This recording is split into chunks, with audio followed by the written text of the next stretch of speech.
Nyaya, meaning right, just, or rule, is one of the 6 orthodox schools of Hindu philosophy that focuses on epistemology, or the study of knowledge. Originating in ancient India, Nyaya provides a systematic methodology for acquiring valid knowledge and discerning truth from falsehood. The Nyaya school emphasizes logical reasoning, rigorous analysis, and critical thinking as the means to achieve liberation from suffering and attain true knowledge. Nyaya's emphasis on logic and epistemology significantly influenced other Indian philosophical schools, particularly Vaisheshika, with which it is often grouped as Nyaya Vaisheshika. Nyaya's systematic approach to knowledge acquisition and validation has also had a lasting impact on various fields of Indian thought, including law, science, and linguistics. By understanding the principles and methods of Nyaya, we can enhance our critical thinking skills, sharpen our ability to analyze arguments, and gain a clearer understanding of the nature of knowledge itself. In this essay, we will delve into the key concepts of Nyaya philosophy, exploring its origins, principles, and enduring relevance in contemporary times. The origins of Nyaya philosophy can be traced back to the ancient Indian sage, Gautama, also known as Arthapatti, who is believed to have lived sometime between the 6th and 2nd centuries BCE. Gautama is revered as the founder of the Nyaya school and the author of the Nyaya Sutras, a foundational text that systematically presents the principles and methods of Nyaya philosophy. The Nyaya Sutras, consisting of 5 books and 528 aphoristic verses, serve as a comprehensive guide to understanding the nature of reality, knowledge, and the means to attain liberation. Gautama's profound insights and logical approach to epistemology have shaped Indian thought for centuries, establishing Nyaya as a cornerstone of Indian philosophical inquiry. The Nyaya Sutras cover a wide range of topics, including perception, inference, comparison, testimony, the nature of the self, the existence of God, and the means to attain liberation from suffering. Gautama's work provided the foundation upon which later Nyaya scholars built, expanding and refining the system over the centuries. Central to Nyaya philosophy is the concept of Padartha, which refers to the categories of reality or objects of knowledge. Nyaya identifies 16 Padarthas, which encompass everything that can be known or conceived of. These categories provide a framework for understanding the nature of reality and the relationship between the knower, the known, and the means of knowing. The 16 Padarthas are pramana, means of valid knowledge; prameya, object of knowledge; samshaya, doubt; prayojana, purpose; drishanta, example; siddhanta, conclusion; avayava, members of syllogism; tarka, hypothetical reasoning; nirnaya, certainty; vada, discussion; jalpa, wrangling; vitanda, kavil; hitvabhasa, fallacies of reasoning; chala, quibbling; jati, sophistical refutation; and nigrahasthana, point of defeat.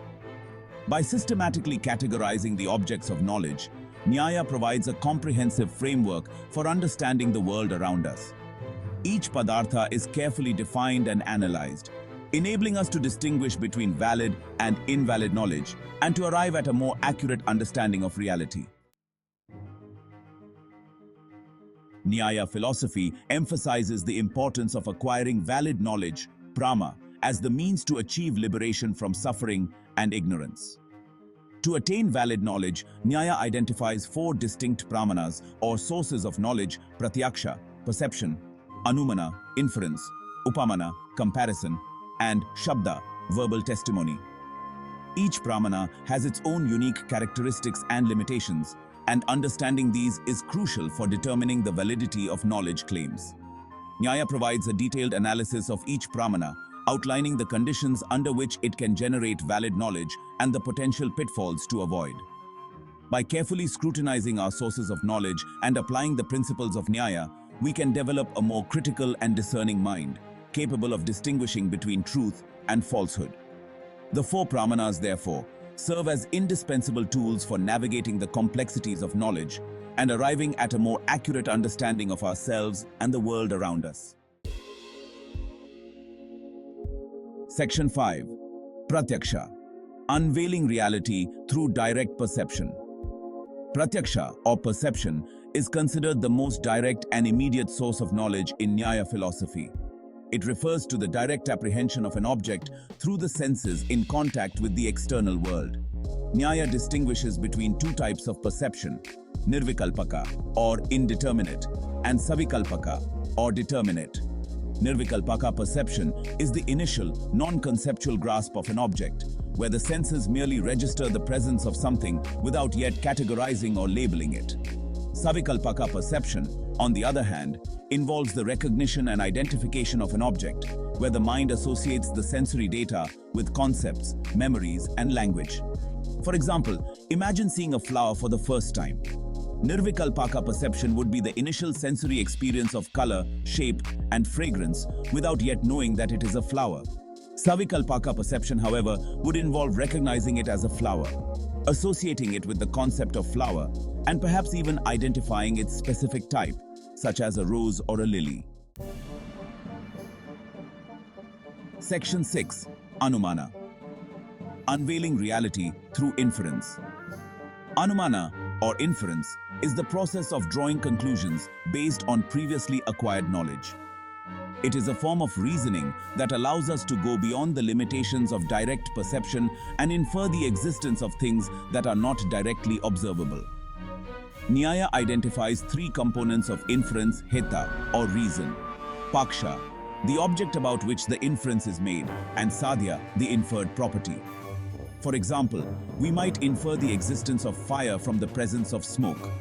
In this case, smoke is the heta, the mountain is the paksha, and fire is the sadhya. The inference is based on the previously established knowledge that smoke is invariably associated with fire. Nyaya emphasizes the importance of sound reasoning and valid connections between the heta, paksha, and sadhya to ensure the accuracy of inferences.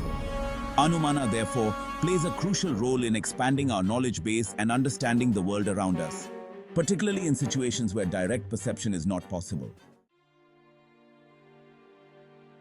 The Nyaya Syllogism. The Nyaya school is renowned for its contributions to logic and reasoning. It developed a five-part argumentative structure: proposition, reason, example, application, and conclusion. Each step plays a specific role in establishing the argument's validity. For instance, the proposition states the claim, and the reason provides the basis.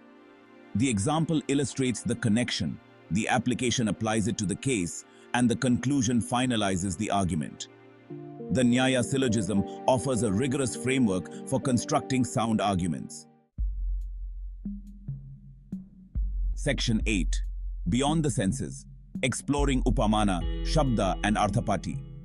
Nyaya recognizes Upamana, or comparison, and Shabda, or verbal testimony. Upamana is knowledge through comparison, while Shabda is knowledge from reliable sources. For instance, identifying a wild ox by comparing it to a cow. Shabda transmits knowledge not accessible through perception or inference. We rely on Shabda for history, science, and spiritual teachings. Trustworthy sources should be expert, objective, and unbiased. Section 9. The enduring legacy of Nyaya: impact and relevance. Nyaya philosophy, with its emphasis on logic, epistemology, and critical thinking, has had a profound and enduring impact on Indian thought and culture. Its influence can be seen in various fields, including other Indian philosophies. Nyaya's emphasis on logic and reasoning significantly influenced other Indian philosophical schools, particularly Vaisheshika, with which it is often grouped as Nyaya Vaisheshika. Indian law. Nyaya's principles of logic and argumentation have played a crucial role in the development of Indian legal systems, shaping the way evidence is presented, arguments are constructed, and judgments are made. Indian science. Nyaya's emphasis on observation, inference, and systematic inquiry contributed to the development of scientific thought in ancient India, particularly in fields such as astronomy, mathematics, and medicine. Linguistics. Nyaya's analysis of language, meaning, and the nature of verbal testimony has significantly influenced the field of Indian linguistics, particularly in the development of the Mimamsa school of philosophy. Nyaya's timeless wisdom in the modern world. Nyaya philosophy offers timeless wisdom and practical tools for understanding the world. Its emphasis on critical thinking and logical reasoning remains relevant today. In an age of information overload, Nyaya guides us towards clarity. By cultivating logical reasoning, we become more discerning consumers of information. Nyaya empowers individuals to distinguish between truth and falsehood. Its wisdom offers a timeless guide to understanding ourselves and our world.